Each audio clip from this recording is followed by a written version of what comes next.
భారీ money scam కలకలం రేపింది. విశ్వనాథ్ అనే వ్యక్తి జనం నుంచి 20 కోట్లకు పైగా దోచుకున్నాడు. 10,000 చెల్లిస్తే 20,000 ఇస్తామంటూ మోసం చేశాడు. తన పేరుతో చారిటబుల్ ట్రస్ట్ ను వరాల విశ్వనాథ్ అనే వ్యక్తి ఏర్పాటు చేశాడు. ఏజెంట్లను నియమించి జనాల నుంచి డబ్బులు వసూలు చేశాడు. అత్యాశతో 20 కోట్లకు పైగా డబ్బులు చెల్లించారు. ఈ ఉదంతంలో 10,000 మందికి పైగా బాధితులున్నట్లు తెలుస్తోంది. ట్రస్ట్ నుంచి డబ్బు రాకపోవడంతో బాధితులు ఆందోళనకు దిగారు. జనం ప్రశ్నించడంతో ట్రస్ట్ నిర్వాహకులు విశ్వనాథ్ పరారయ్యారు. దీంతో బాధితులు లబోదిబోమంటున్నారు. తమకు న్యాయం చేయాలని పోలీసులను ఆశ్రయించారు.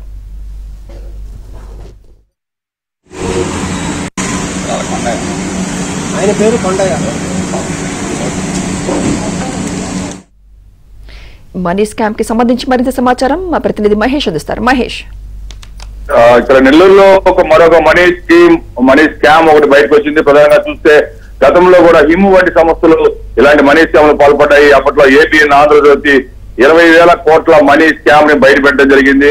వీళ్ళు ప్రధానంగా చూస్తే మొదట 15,000 చెల్లించమంటారు. ఆ 15,000 తర్వాత మీకు దాదాపు ఆ 15,000కి 60,000, 70,000 వస్తాయని ఆశ చూపుతారు. ఇది గతంలో ఈ స్కామ్ జరిగిన తర్వాత మళ్ళా అలాంటివి ఎవరు పాల్పడలేదు. కానీ ప్రస్తుతం తాజాగా వరాల విశ్వనాథ్ అనే వ్యక్తి మరోసారి ఈ మనీ స్కామ్ కి తెరతీశారు. ప్రధానంగా దాదాపు ఒక 20 కోట్ల రూపాయల మేర దండకాలు తిన్నటువంటి పరిస్థితి. వరాల విశ్వనాథ్ ఇతను కలువాయి ప్రాంతానికి చెందినవాడు. మొదట జనాలను నమ్మిస్తూ మీరు గాని 10,000 కడితే మీకు దాదాపు 30,000 వస్తాయని చెప్పి అంచెలంచెలుగా వస్తాయని చెప్పి చెప్పడం జరిగింది. వారానికి కొంతమేర వస్తాయని అమాయక ప్రజలందరూ కూడా ఆశపడి వడ్డీలు, అధిక వడ్డీలకి దాదాపు 5 రూపాయల నుంచి 10 రూపాయలు, 20 రూపాయల వడ్డీలకు తీసుకొచ్చి మరి చెల్లించారు. ఒక మహిళ అయితే ఏకంగా 6 లక్షలు అప్పులు చేసి మరి ఈ సంస్థకి డబ్బులు కట్టడం జరిగింది. ఇలాంటి బాధితులు కొన్ని వేల మంది, దాదాపు నెల్లూరు జిల్లాలోనే 10,000 మందికి పైగా బాధితులు ఉన్నట్లుగా తెలుస్తూ ఉంది. ఈ బాధితుల ఆవేదన అయితే అంతా ఇంత కాదు. ఏ రోజుకు ఆ రోజు కూలి పనులు, 4 పనులు చేసుకొని జీవనం సాగించే తాము ఏదో అధిక డబ్బు వస్తుందని చెప్పి ఆశపడి చెల్లించామంటున్నారు. ఇదంతా కూడా ఒక ట్రాష్.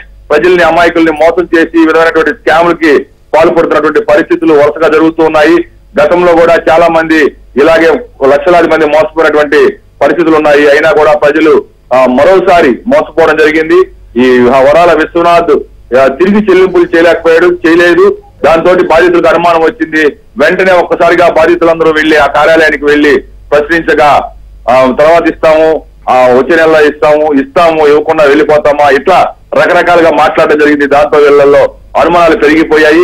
ఎప్పుడైతే బాధితుల్లో వ్యతిరేకత వచ్చిందో అకస్మాత్తుగా ఈ వరాల విశ్వనాథ్, అతని అనుచరులు మొత్తం కూడా తాళాలు వేసి కార్యాలయానికి వెళ్లిపోయారు. ఎక్కడికి వెళ్లారో కూడా అంతు చిక్కడం లేదు. వీళ్ళంతా కూడా బాధితులు పోలీసులకి ఫిర్యాదు చేసేందుకు సిద్ధమవుతూ ఉన్నారు.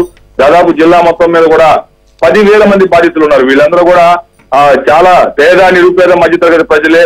కేవలం ఒక ఆశలు రేపి వాళ్ళ చేత ఈ డబ్బులు కట్టించడం జరిగింది. ఈ విశ్వనాథ్ దాదాపు 100ల సంఖ్యలో ఏజెంట్లను ఏర్పాటు చేశారు.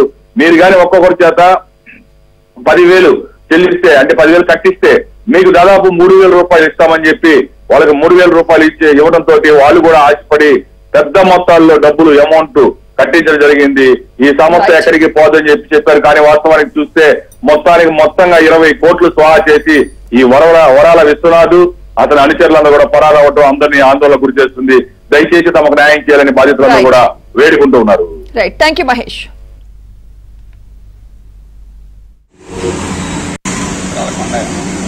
ఆయన పేరు కొండయ్య.